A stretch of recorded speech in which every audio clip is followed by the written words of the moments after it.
De acuerdo a diferentes estudios, más del 67% de la polinización es llevada a cabo por insectos. Esto los convierte automáticamente en el grupo más importante de polinizadores. Pero hay una especie de este grupo que ha tenido mucha relevancia durante los últimos años, las abejas. Los últimos años se ha visto una disminución alarmante y progresiva de abejas, lo que supone un montón de riesgos: la alimentación, la agricultura, el ecosistema, solo por mencionar algunos aspectos. Pero considerando que existen millones de polinizadores, ¿qué es lo que pasa con las abejas y por qué a ellas específicamente? En este capítulo quisiera mencionarte algunas situaciones claves con las que de seguro podrás entender qué puede estar pasando con las abejas. Yo soy Eugenia, bienvenidos al episodio número 12 de Mundo Sostenible.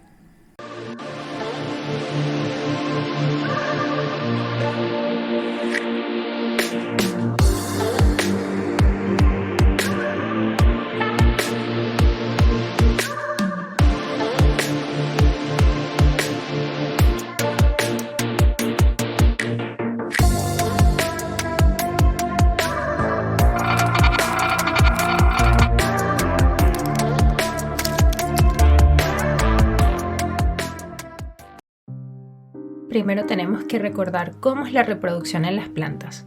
Las plantas no tienen un sexo como tal, tienen estructuras que pueden ser masculinas, femeninas o ambas.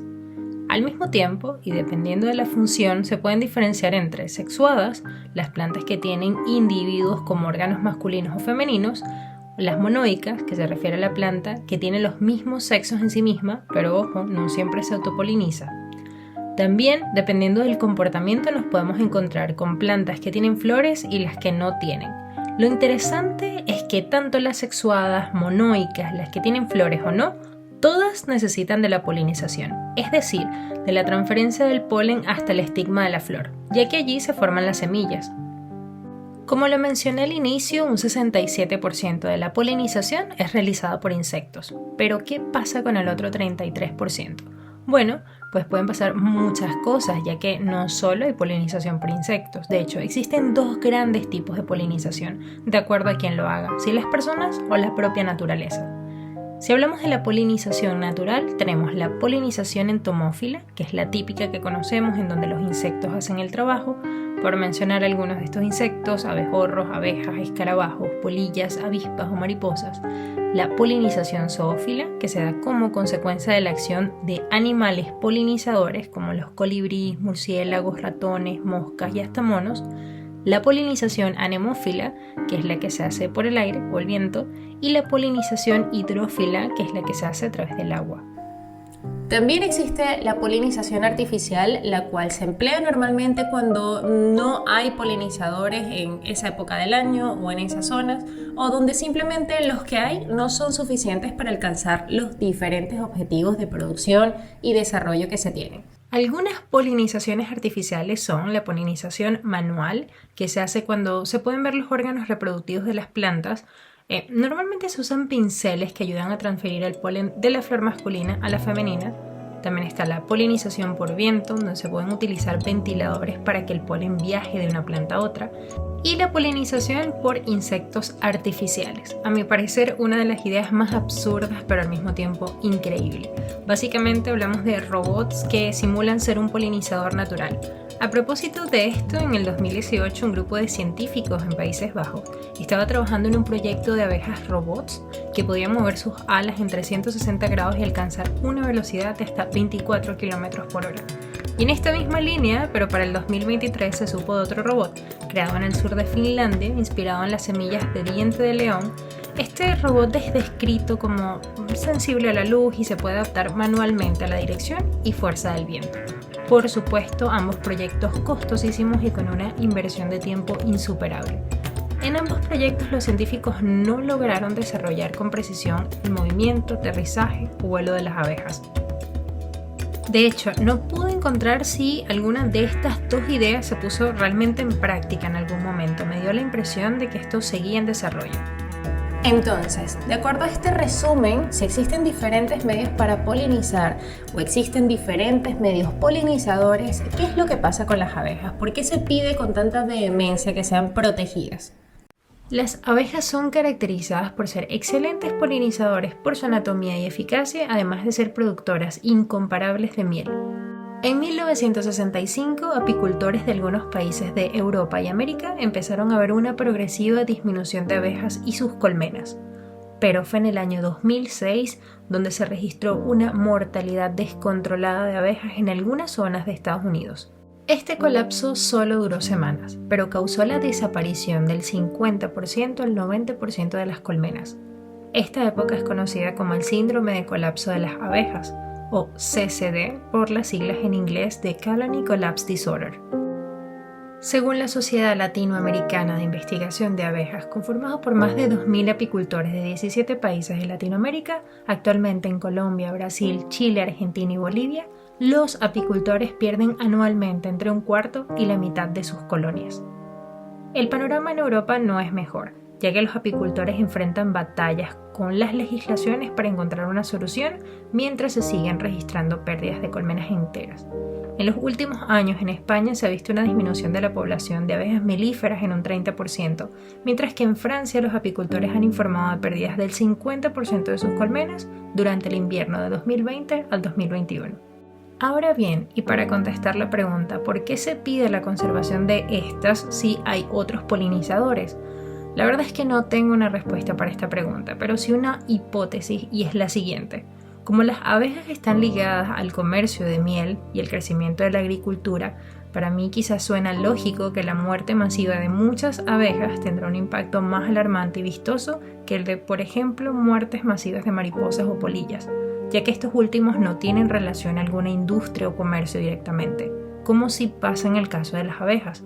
A lo que voy con esto también es que lo que está pasando con las abejas no solo pasa con las abejas, pasa con un gran porcentaje de insectos, pero algunos aún son insignificantes para la investigación, la ciencia y la industria. Cerrando un poco este paréntesis y regresando al punto inicial, ¿de qué se trató el síndrome del colapso de las abejas y a qué se le atribuye?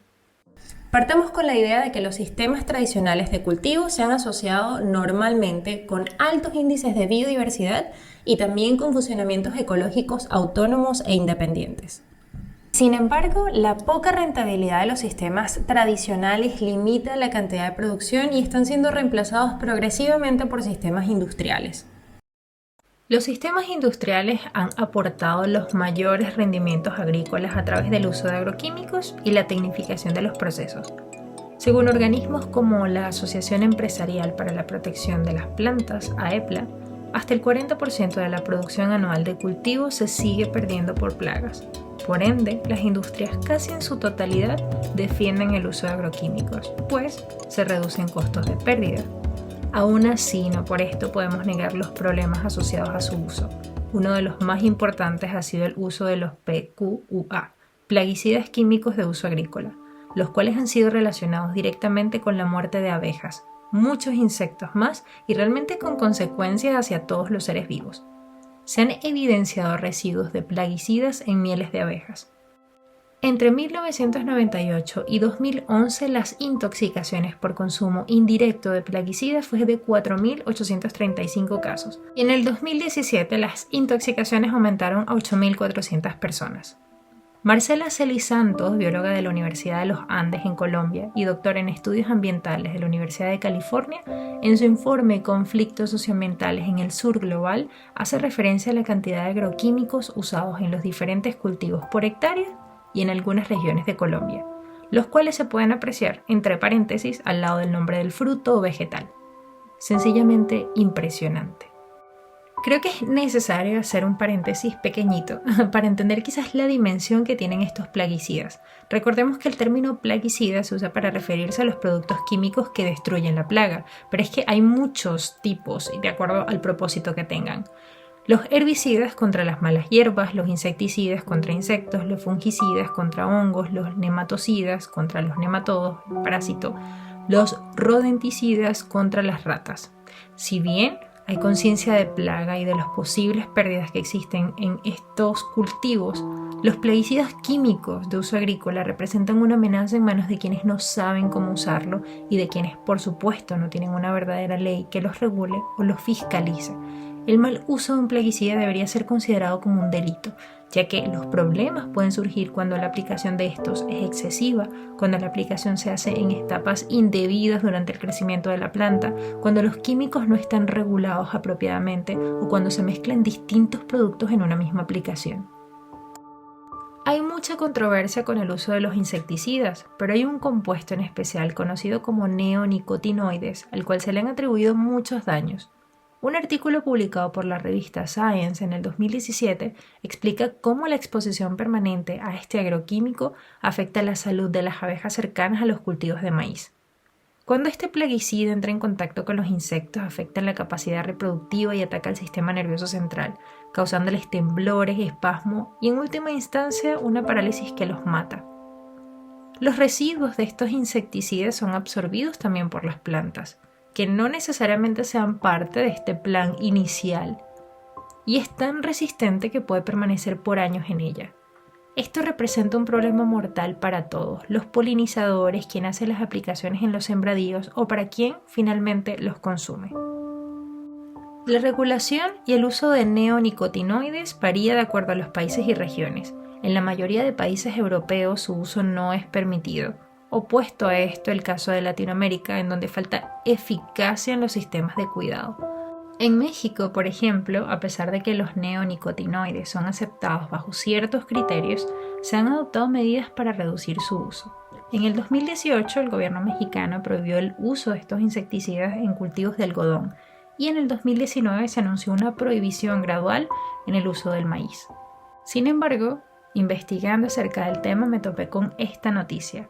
Hayan neonicotinoides en productos que consumen en Ciudad Guzmán y San Andrés de Ixtlán. El que tuvo mayor presencia fue el imidacloprid, presente en el 61% de las 31 muestras analizadas. Esta noticia fue el 10 de abril de este año. También vale la pena recalcar que no se puede dejar el problema solo en manos de los agroquímicos.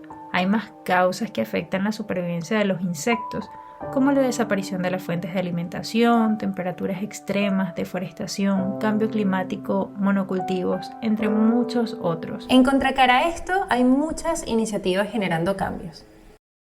Por ejemplo, Colombia ratificó el Convenio de Diversidad Biológica y de esto nace la Iniciativa Colombiana de Polinizadores, que surge como una primera medida. Otros países tienen mucho tiempo implementando el land sharing, un modelo agrícola en el que se busca compatibilizar la producción agrícola con la conservación de la biodiversidad. Es decir, en lugar de separar la agricultura y la conservación en áreas distintas, el land sharing propone integrar ambos objetivos en la misma área de tierra. ¿Cómo? Con la rotación de cultivos, el uso de cultivos de cobertura, reduciendo la aplicación de pesticidas o fertilizantes químicos, incluyendo la plantación de setos, creando y conservando humedales, entre otras técnicas. Estos hábitats proporcionan refugio y alimento para las especies nativas, lo que ayuda a mantener la biodiversidad local y fortalece el ecosistema. Algunos países que están adoptando estas medidas son Alemania, Costa Rica, Colombia o España. Otras iniciativas interesantes como la empresa inglesa Green and Blue y el proyecto Bee-Bricks, que consiste en fabricar ladrillos que sirven como hogar para abejas solitarias. O iniciativas más simples como la de Holanda, por ejemplo, pero que ayudan un montón, en donde cerca de 316 paradas de bus tienen techos convertidos en refugios para abejas. Y es que si todos desde nuestras comunidades nos comprometemos a hacer pequeñas cosas por cuidar a los polinizadores, estoy segura que esto generaría un gran cambio. Nos vemos en otro episodio de Mundo Sostenible. ¡Chao!